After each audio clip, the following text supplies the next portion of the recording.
So I didn't bother to look at this tab, and I just realized that I really should have just continued and added it onto the other one, but that's fine. It's going to be its own separate one.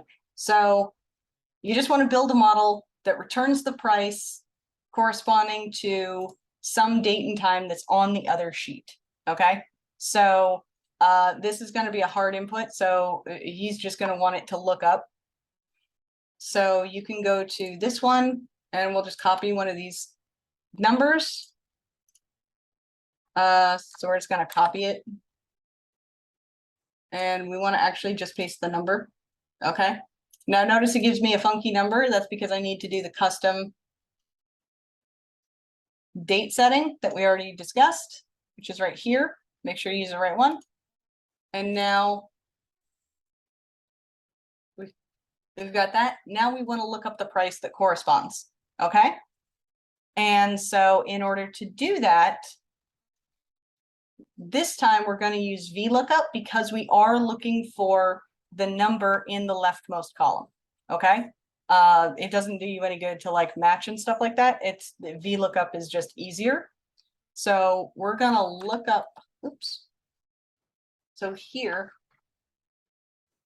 we're going to VLOOKUP this number. Okay, and this is where when you have your labels that's like sheet wide, it makes it a little bit easier. Because if I had it sheet wide, I could type in price, but we know that price doesn't correspond to that table. So let's close this out real quick. We'll go back to P3. I actually didn't label these, or did I? Oh, I did. I labeled them price. Okay. So in this other one, we labeled that something else. So I labeled these price. Okay. So that means when I go here and I do my VLOOKUP, I can VLOOKUP this value. Oh, no, I have to look it up in an array. Okay, that's what I meant to do. My bad. Hold on. We need to name this array in order to VLOOKUP this array. Okay, so this is going to be our date, time, price array. Okay, you name it anything you want.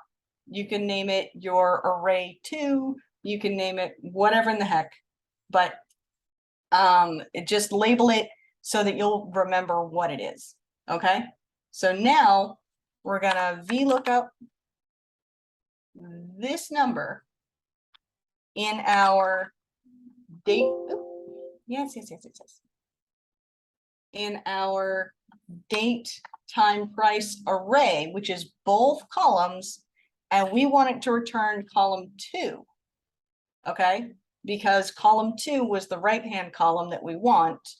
And then ranged lookup, we want it to be false because we want it to be an exact match. We don't want it to look for approximately that date and time. We want it to look for that exact date and time. Okay, so we're going to do false, then we're going to close it. And now with our 1942 is 6845. We go back and look over here. Our 1942 was 6845. Okay, and that is why in some circumstances you might want to have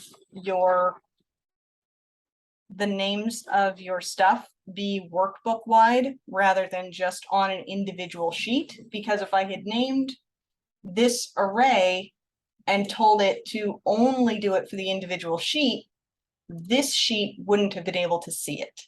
And so that's also something that's going to be really helpful. Like if you've done formulas before and you know that you can go to another sheet, like if I go here and I just hit equals and then I go over to the sheet and I select this number and I go back, see, and it's given me the name of the sheet, and then it's given me the absolute reference to that particular cell.